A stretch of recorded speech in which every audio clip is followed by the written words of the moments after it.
नमस्कार दोस्तों, मैं सोनम जैन और आप सभी देख रहे हैं सोनम जैन की कहानियाँ। और आज की कहानी अनचाहा रिश्ता भाग 15। यदि आप सभी को मेरे द्वारा लिखी गई ये कहानी पसंद आए तो जल्दी से कर लीजिए चैनल को सब्सक्राइब और पास में जो बेल आइकन का बटन है उसे प्रेस जरूर कर दीजिएगा, क्योंकि इसी से मिलेंगी आप सभी को मेरी आने वाली हर कहानी की नोटिफिकेशन। कहानी पसंद आने पर वीडियो को लाइक जरूर कीजिएगा, क्योंकि जब आप करते हैं वीडियो को लाइक तो मुझे मिलती है कहानियाँ लिखने के लिए प्रेरणा। और हाँ, कहानी को अपनों के साथ शेयर करना बिल्कुल ना भूलें। तो चलिए कहानी शुरू करते हैं। चंचल भावना जी के पास जाती और उनसे जूस पीने के लिए कहती। तब भावना जी कहती, बेटा मेरा मन नहीं है। तब चंचल कहती, आंटी जी यही बहाने नहीं चलेंगे, आपको जूस तो पीना होगा, तभी तो आप जल्दी स्वस्थ होंगी। आपको पौष्टिक आहार की बहुत ज़रूरत है। चंचल का बतरा हुआ रूप देखकर भावना जी बहुत हैरान थीं। सुबह से ही उन्हें चंचल में कुछ अलग सा दिख रहा था और उनके मन में सिर्फ एक ही सवाल उठ रहा था, आखिरकार चंचल इतनी जल्दी कैसे बदल गई?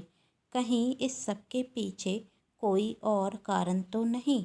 भावना जी सोच ही रही थीं कि तभी जगदीश वहाँ आता और अपनी माँ से पूछता, माँ आप कैसी हैं?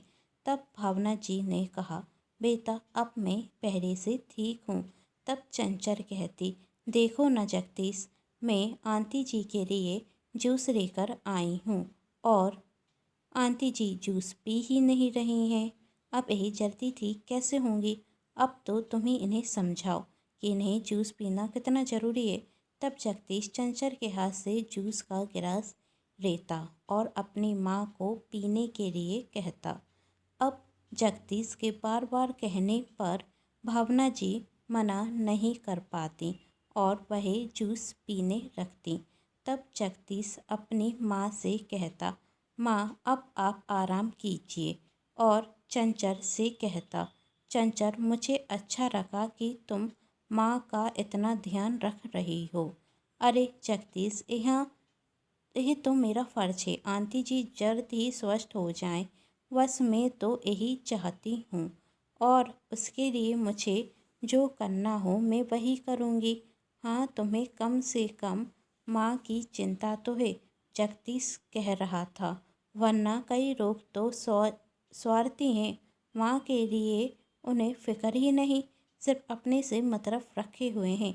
जगदीश का इशारा गौरी की तरफ था। यह बात चंचल बहुत अच्छे से समझ जाती और भावना जी को भी जगदीश की बात समझ में आती और वह जगदीश से कहती, जगदीश तुम गौरी के बारे में बात कर रहे हो ना? तब जगदीश ने कहा, माँ आप तो उसका नाम भी मत लीजिए। आज आपकी जो हालत हुई है वह सब उसकी वजह से ही हुई है। वह बेवकूफ़ लड़की मेडिसिन रखकर न जाने कहाँ भूल गई और अपनी गलती मानने को भी तैयार नहीं है। यदि चंचल सही वक्त पर आपको मेडिसिन नहीं देती तो आपकी हालत और गंभीर हो जाती। तब भावना जी ने कहा, बेटा माना कि चंचल सही वक्त पर मेडिसिन लेकर आ गई, पर इसका मतलब यह तो नहीं है कि गौरी को मेरी चिंता नहीं है। गौरी मेरी चिंता करती है और हर दिन वह ही मेरे खाने का और मेरी मेडिसिन का अच्छे से ध्यान रख रही थी। और यदि एक छोटी सी गलती हो गई तो जाने देना। तब जगदीश कहता, माँ क्या कहा आपने?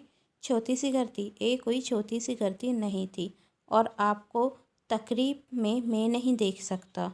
यह बात आप बहुत अच्छे से जानती हैं और इसके लिए मैं गौरी को कभी माफ़ नहीं कर सकता।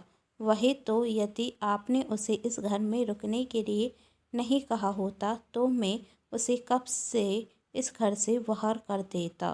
तब भावना जी कहती हैं, बेटा कभी भी क्रोध में ऐसा निर्णय मत लेना कि जिसके लिए तुम्हें बाद में पछताना पड़े। और मैं गौरी बेटी को बहुत अच्छे से जानती हूँ। यदि वह कह रही है कि उसने मेडिसिन यहाँ पर रखी है तो उसने रखी होगी। तो माँ कहाँ चली गई मेडिसिन? जगदीश कहता, यहाँ पर तो छोड़िए, मैथिसन पूरे रूम में कहीं नहीं मिली। और माँ, अपना इन सब बातों पर ध्यान मत दीजिए, आपको आराम करने की ज़रूरत है, आप आराम कीजिए। तब चंचल ने भी बात को टालते हुए कहा, आंटी जी आप आराम कीजिए और इन सब बातों को छोड़ दीजिए और भगवान का शुक्रिया कीजिए कि आपको कुछ नहीं हुआ। और जगदीश, तुम क्या आंटी जी से बहस करने लगे हो? तुम्हें दिख नहीं रहा है ना कि उनका स्वास्थ्य ठीक नहीं है? तो अभी छोड़ो ना ये सब बातें, अपना एक गुस्सा छोड़ दो और जो भी होता है अच्छे के लिए होता है ना। वही तो अच्छा हुआ कि आज मैं घर पर थी तो आंटी जी के लिए सही वक्त पर मैथिसन में लेकर भी आ गई। जरा सोचो यदि तुम और गौरी दोनों निकल जाते और आंटी जी को मैथिसन समय पर नहीं मिलती तो क्या होता? तभी भावना जी कहती, वही तो बेटा मैं सोच रही हूँ कि आज मेरी मैथिसन भी खोनी थी और आज ही तुम्हें घर पर भी होना था।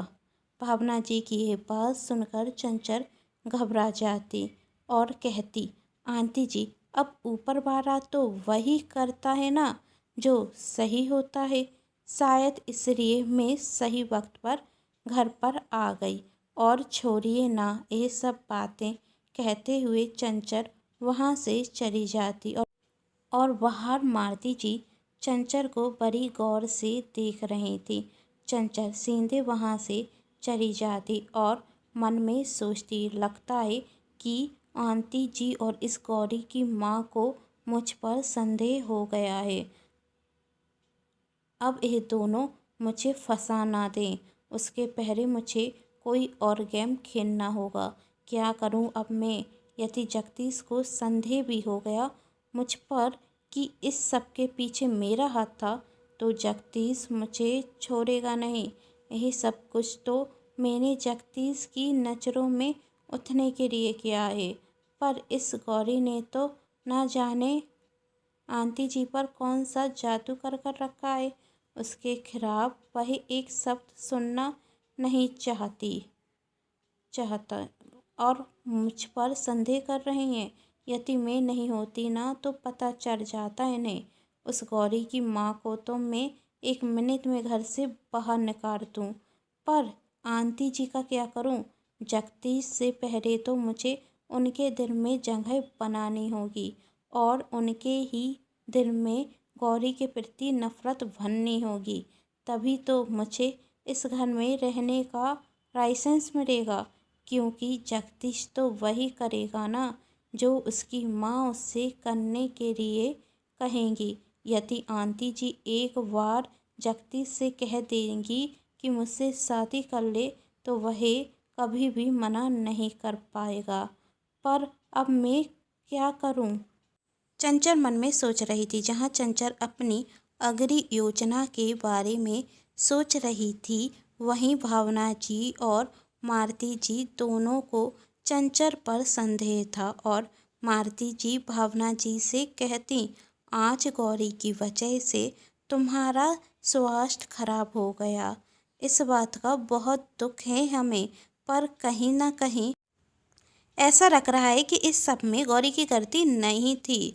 वही बार बार यही कह रही थी कि उसने दवा यहाँ पर ही रखी थी, पर अब समझ में नहीं आ रहा है कि दवा गई तो कहाँ गई। और मुझे भी नहीं लगता कि गौरी बेटी ऐसी गलती कर सकती है।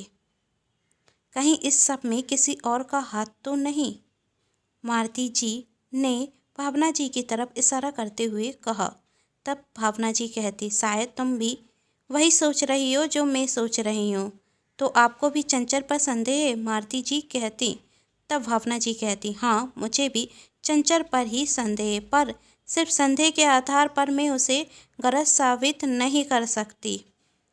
जब तक सच साबित ना हो जाए मैं उससे कुछ नहीं कह सकती। और जब तक मुझे विश्वास नहीं हो जाता कि ये सब कुछ चंचल का ही किया हुआ है, तब तक मैं जगदीश से भी कुछ नहीं कह सकती। और तब मालती जी कहती हैं, तो अब हम क्या करेंगे? आखिर हमें कैसे पता चलेगा कि इस सब के पीछे चंचल का हाथ है या नहीं। तब भावना जी कहती हैं, इसके लिए मेरे पास योजना है, बस उसमें तुम्हें मेरा साथ देना होगा। मैं तो हर वक्त तुम्हारे साथ हूँ, मालती जी ने कहा। आखिर क्या करने वाली हैं भावना जी और मालती जी चंचल को उसके ही जाल में फंसाने के लिए? क्या मालती जी और भावना जी चंचल को उसके जाल में फंसा पाएंगी या चंचल की चाल इनकी चाल पर भारी पड़ेगी? जानना चाहते हैं ना? तो कहानी का अगला भाग जरूर देखें, जिसके लिए कर लीजिए चैनल को सब्सक्राइब, क्योंकि जब भी मैं लेकर आऊँ कहानी का नया भाग तो आप सभी को पता चल सके। और पास में जो बेल आइकन का बटन है उसे प्रेस करना बिल्कुल ना भूलें। तो मिलते हैं कहानी के अगले भाग में। कहानी पसंद आने पर चैनल को सब्सक्राइब, वीडियो को लाइक एंड शेयर जरूर कीजिएगा। Thanks for watching.